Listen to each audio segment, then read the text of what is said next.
viewers, there's quite a lot happening, or quite a lot changing, I should say, within our space in terms of how we do business. In Tobago, we are very much dependent on the THA or, work, whether it be through contracts as a supplier to the THA, both the THA and the government. But if you are in business and if you want to, engage services from the government, there's a lot of changes coming your way. And to talk to us about some of those changes, and specifically those changes for the procurement legislation, the implementation of the procurement legislation, we have Mr. Curtis Williams, Chairman, I should say, of the Tobago division of the Trinidad and Tobago Chamber of Industry and Commerce. Good morning and welcome to you. Morning, Kandace. Right. So, we have this legislation being implemented, but what's missing in our space is education amongst our business people about how will this affect them and what changes they need to make sure they can get contracts. And that's correct, Kandace. And so what we as the Tobago division of the Trinidad and Tobago Chamber of Commerce decided to do is to run this session or workshop that we were able to get business owners and folks who want to do business with the THA, as well as any government body, to come to this session so that we could educate you on the way going forward. We're hoping that this session be held on the 15th of August at 9:30 to 11:30 a.m. And it's open to all business owners in Tobago. This regulation would actually be affecting even the small man who try to do business with the Tobago Festival Committee. For instance, you want to sell them a service throughout Carnival. The farmers who wish to sell their produce to the TRHA, they will all need to be registered. So this session that the Tobago division is hosting at the Chamber's office, it will be on the 15th of August at 9:30 a.m. to 11:30.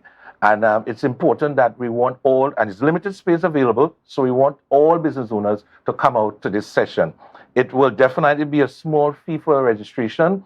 Members will be $100 plus VAT, and non-members will be $150 plus VAT. And we're asking you to contact us at 639-2669 and give us a call, and we will do all the registration from there on as we move forward. Now, I want to talk a little bit about the Procurement Act and specifically how it's going to be affecting businesses in Tobago. As it is right now, it was proclaimed in April, but as it is right now, how many businesses are able to be engaged at the government level with the new requirements? Well, this is where we see most of the challenges, because Tobago have small and micro business who do business with the THA. It might be a hairdresser, it might be a tailor, but you do small business with the THA. Now you've got to get your act together. So it meant that you have to put certain things in place. One, you definitely got to be registered.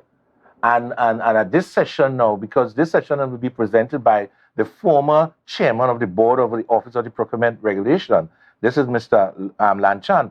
And that gentleman is well versed in this piece of legislation, and he will be there to assist on that entire process.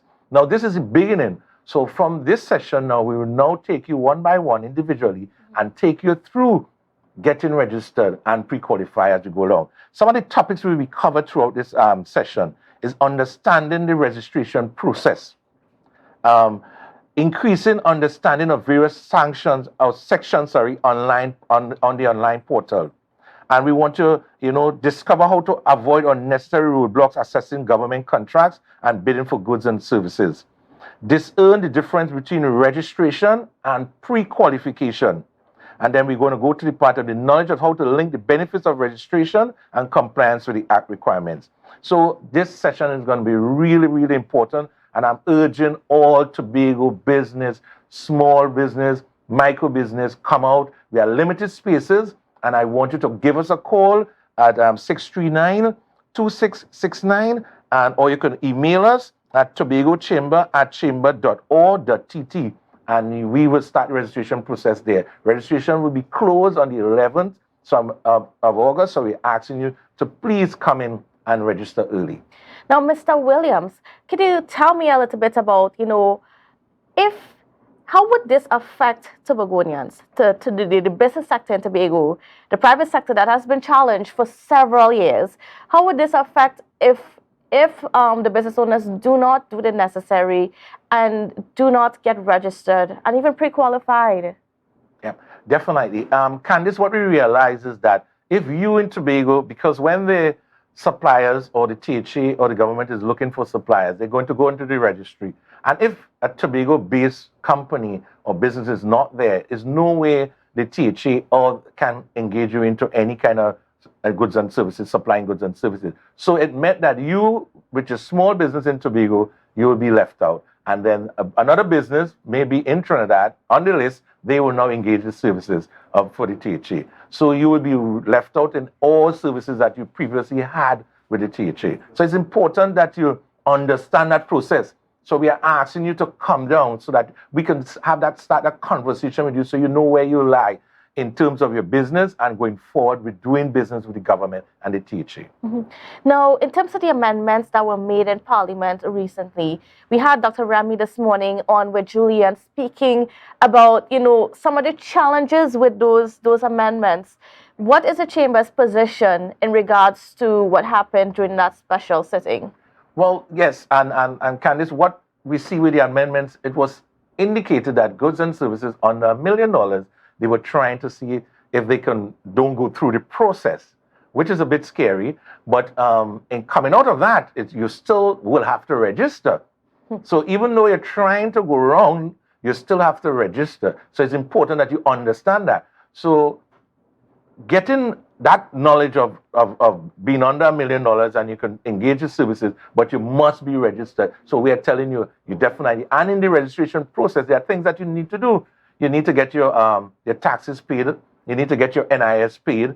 You need to have a business, a profile of your business. The business can't exist somewhere. And we said, well, it's downtown Scarborough. And when we're looking for you, you're somewhere below some step or something. No, it must be a legit business with a register at the government. And then you must be doing that said business. So you can't say, for instance, you're involved in agriculture and then you're selling blocks.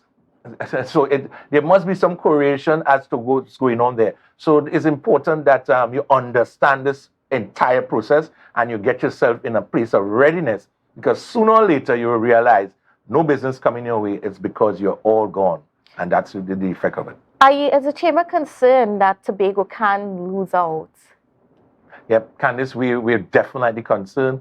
There's another conversation we want to have with some other players as to protect the Tobago business, because it seems like, as I indicated early on, the Tobago business could lose out a lot by not getting themselves in a state of readiness. So we at the Chamber want to encourage you to come to this session. And this is just the beginning. We have other sessions that we will assist you in getting the whole registration done and pre-qualification. So it's not just mere fact of coming to this session and you're finished. We're going to walk you through. We're going to hold your hand and walk you through the entire process until you get registered, pre-qualified, and you're ready to do business. What's interesting about this whole procurement legislation implementation is that for the last couple of years, we've been sort of inundated with, claims that the THA was using too much Trinidad contractors. Some of the large contracts were going there outside of Tobago and so on. But here it is, you have a legislation that's coming that's being implemented right now, that will even affect those small contractors. And that's what Tobago business is, small, micro. That's correct. And to get you into that competitive realm and to get you to that standard where you can compete throughout, we at the Chamber Tobago Division want to assist you in that process. So we are appealing to you guys, come to a session. Let's have that conversation, that initial conversation, where now we can really move your level, where you can be competitive in your whole bidding and your tendering process, because that's one of our workshops coming up, bidding and tendering. So it's important that you understand the fundamentals, getting your documents in order, registering your business, getting your business pre-qualified, and then get ready for the world of business. What can you tell me today about, the state of business in Tobago? I know the business sector has weathered quite a lot of storms, and not just COVID-19. Even before that, with the sea bridge challenges and the decline in tourism and so on. What can you say is happening right now? What does it look like? Well, we recently wanted to launch a survey where we could have interviewed most of the business throughout the island to get a real sense of what's happening. That survey is supposed to be started soon, so that because based on the information we're getting from the players in the field, it seems like things is not of the best, and there are opportunities. So we want to know where everyone stands. So hence the reason why we decided to embark on that survey, so that we could get some feedback from the small business, micro business across the island. We had 1 and 2 spikes during certain times, Great Fete. Now we have a great race coming up. And then we had Independence. You may have 1 and 2 spikes, but spike can't pay bills. So hence the reason why we want something more sustainable that carry you throughout the year, that you could really, really see. I want you to elaborate on that a little bit, because a lot of times we hear from the politicians, okay, we have this event, it's going to be so great for tourism, it's going to be bringing all this amount of revenue, but those moments are isolated on the calendar. Yeah, definitely, Kandace, and that is exactly what happens.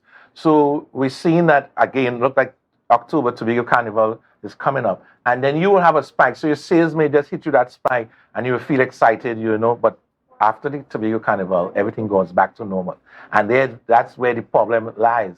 So we need something sustainable. We need a calendar of events throughout the year, so that the business folks can plan going through throughout that whole calendar year. And also we need to look at other sectors, because we know the construction sector is a bit dormant. There's nothing happening in the space. So brothers and sisters in the construction industry, everything is is like flat, isn't it? So hence the reason why we're asking for us, all the business to come, let's get this part done, so that then you do your homework. You are ready to do business with the THA and the government. So there's no excuse.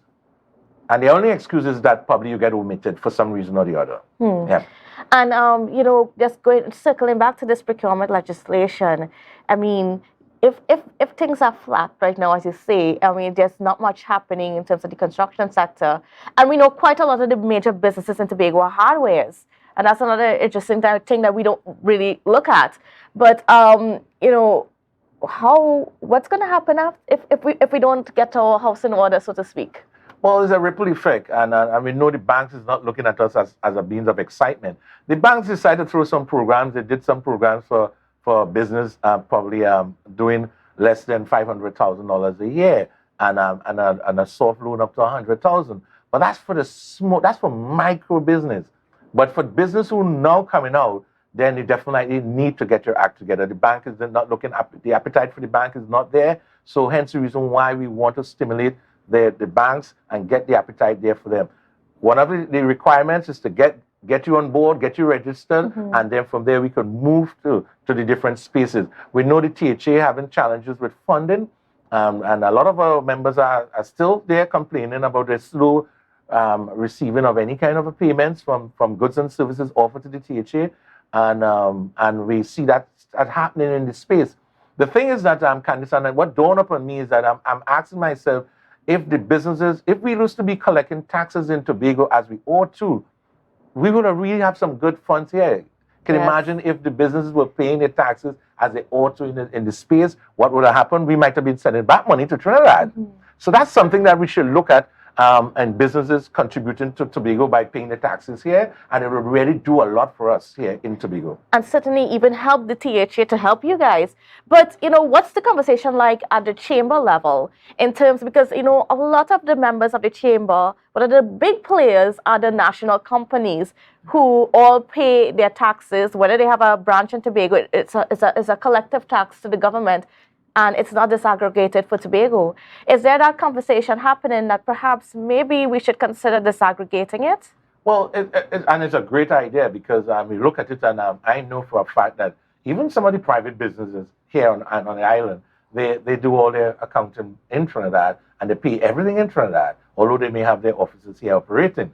And even small business too, some of them do the same thing. The accountant is in Trinidad, and they do everything down in Trinidad. So you can imagine, and I just sense that if the business in Tobago really pay taxes in Tobago, we will have a surplus of funds. I want to believe. So it's something that needs to be debated and look forward to. But hence the reason why we are asking our members. So let's put ourselves in a state of preparedness.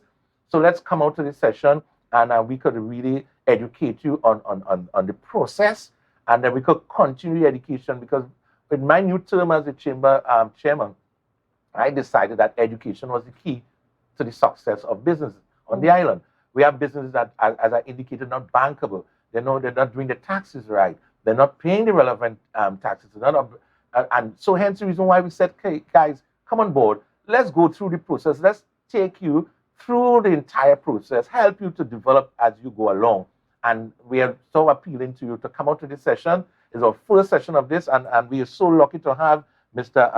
Lanchan, our former chairman of the Board of Office of the Procurement Regulation here in Tobago. We are truly privileged, and hence the reason why we want all business, all of Tobago to come out to this session. There's limited space available, hence the reason why we are asking you to make sure and get registered as soon as possible.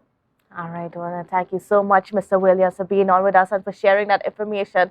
And certainly quite a lot to speak about. And throwing this challenge out to the chamber to let's see how we can, further collaborate as a media to help educate the public as to what needs to happen to make sure that, business can happen in Tobago, because we stand a chance to lose quite a lot. Yeah, definitely, Kandace. And we are willing. We have a lot of sessions coming up, and we will be in touch with Tobago Updates and all the media houses across the island, introducing them to what's coming up and how the Tobago-based business can take full advantage of what we have to offer. Whether you're a chamber member or not, you can come in and we will assist you. Great. Wonderful news. So I want to thank you again, Mr. Curtis Williams, and viewers, don't go anywhere because we have a lot more coming up for you after the break. Thank you.